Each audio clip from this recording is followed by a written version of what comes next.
Birame Souleye Diop, ministre de l'Énergie, du Pétrole et des Mines du Sénégal. Nous savons qu'il y a eu de récents changements politiques au Sénégal, dans votre pays.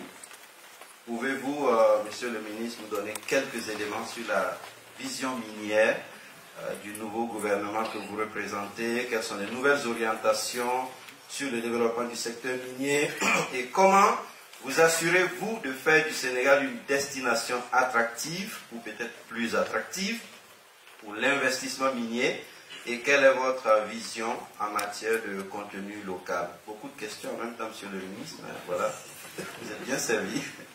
Merci. Déjà, bonjour à nos collègues du panel. Bonjour également à tous les experts du secteur qui nous suivent ce matin. Oui, c'est vrai, c'est une grande question à laquelle on devrait répondre en 3 minutes peut-être. Il faut faire preuve de synthèse. Alors j'ai dit, c'est vrai, au Sénégal, il y a un nouveau pouvoir qui est installé depuis le 24 mars 2024 et qui porte un projet. Le projet, c'est un projet pour un Sénégal souverain, juste et prospère. Cela résume tout le chantier politique que nous avons dans le domaine dont nous parlons aujourd'hui, le domaine minier. Parce que quand on dit un Sénégal souverain, c'est un Sénégal qui doit exprimer sa souveraineté dans tous les secteurs d'activité qui intéressent le peuple sénégalais. Et ce point est si bien transcrit dans la Constitution du Sénégal qui dit que les ressources naturelles appartiennent au peuple. Et le peuple, ce sont ces communautés locales qui vivent sur les terroirs. Et nous savons tous, particulièrement quand on parle de mines, c'est des ressources du sous-sol. Vous savez, quand on fait la classification des biens, quand on apprend le droit des biens, on fait les biens qui sont sur le sol et les biens du sous-sol. Et c'est connu en droit des biens que les biens du sous-sol appartiennent à l'État. C'était dit, des biens qui appartiennent à l'État. Quand on dit que c'est des biens qui appartiennent au peuple, il faudra positionner le peuple comme bénéficiaire exclusif, sinon principal des ressources. Bien entendu, quand on dit souverain, dans ces biens-là, il y a un niveau d'investissement extrêmement important que le peuple lui-même ne peut pas supporter. Fondamentalement, il se trouve que sur ce terrain-là, il doit y avoir une jonction entre un investisseur ou un sachant,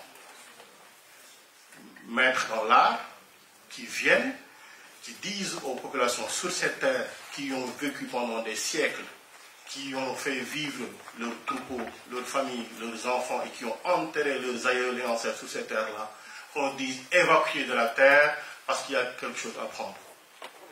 Ce sont là posés les termes d'un conflit pour lequel l'État doit être un juge absolu pour la restauration de l'ordre public.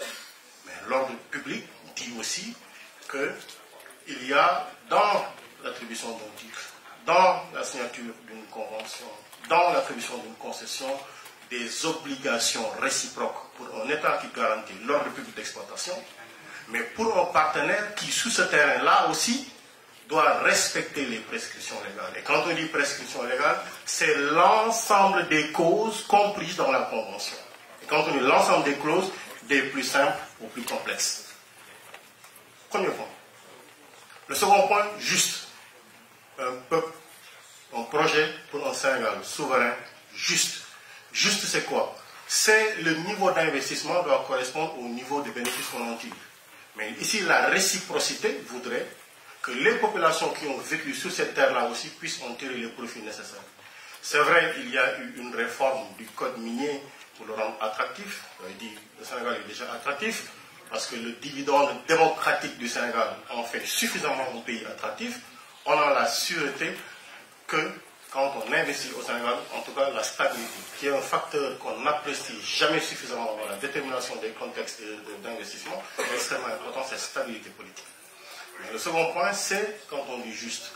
Vous voyez, on a des partenaires dans le domaine minier qui interviennent dans des secteurs où, dans l'environnement, il n'y a pas totalement un impact attendu. L'environnement est menacé. Vous savez, j'ai fait une visite à Kédougou il y a quelques jours. Vous savez, le fleuve, la Falémé. est devenu toxique. Les animaux meurent, les enfants meurent, la forêt disparaît, on ne voit que du bois. Pourquoi? Parce qu'il y a ici une surannulation à ciel ouvert, parce qu'il y a ici l'utilisation du mercure et du cyanure dans l'orpaillage, parce que. Ça, c'est pas juste. C'est pas juste. Donc, quand on dit juste, c'est que moi, mon investissement ne porte pas atteinte à l'environnement dans lequel j'exerce ma mission. Parce qu'après tout, si l'environnement est perdu, il n'y a plus de bénéfices à tirer. Ensuite, on parlera de juste, et l'État du Sénégal a développé des principes comme beaucoup de pays africains aujourd'hui sur le contenu local. Et sur le contenu local, on n'aura pas suffisamment de temps pour faire un grand exposé là-dessus, mais on est passé de responsabilité sociétale des entreprises qui n'étaient pas encadrées, où on se soumettait à la volonté de l'entreprise d'être généreuse ou pas, d'avoir un impact dans son environnement. Et quand on parle de contenu local aujourd'hui, c'est vrai, l'État du Sénégal a posé une loi sur le contenu local, mais est-ce qu'on la respecte? Est-ce qu'on agit? Est-ce qu'on en tire les conséquences? On va vous dire, dans les présentations en général, comme j'ai vu tout à l'heure, on a des employés, c'est vrai, c'est extrêmement important pour l'emploi. Mais on a un contenu local très développé. On va dire, j'ai fait 3 milliards de contenu local, j'ai fait, etc., etc. Mais l'analyse technique, pour être juste, je dis, l'analyse technique, c'est d'établir le ratio entre le montant du contenu local et le chiffre d'affaires réalisé. C'est d'établir le ratio entre les bénéfices réalisés et le montant du contenu local. Ensuite, c'est de faire le ratio entre les besoins. Parce que si j'investis dans une école, alors que moi j'ai besoin de postes de santé, il y a une question sur l'impact de l'investissement dans le besoin primaire et prioritaire de la population. Vous voyez? Juste. Et prospère. Fondamentalement, une conséquence, une déclinaison de la justice, c'est la prospérité. Parce que mon entreprise qui fait un bénéfice de 100 milliards et qui paie un impôt de 25 milliards est une entreprise prospère. Et quand tire l'État du Sénégal? Parce que l'État du Sénégal a mis le fonds d'appui et de péréquation, le fonds d'appui aux collectivités locales, le fonds de réhabilitation. Je vous dis par exemple, peu d'entreprises satisfont à ces obligations-là. Mais je dis bien, l'État est souverain.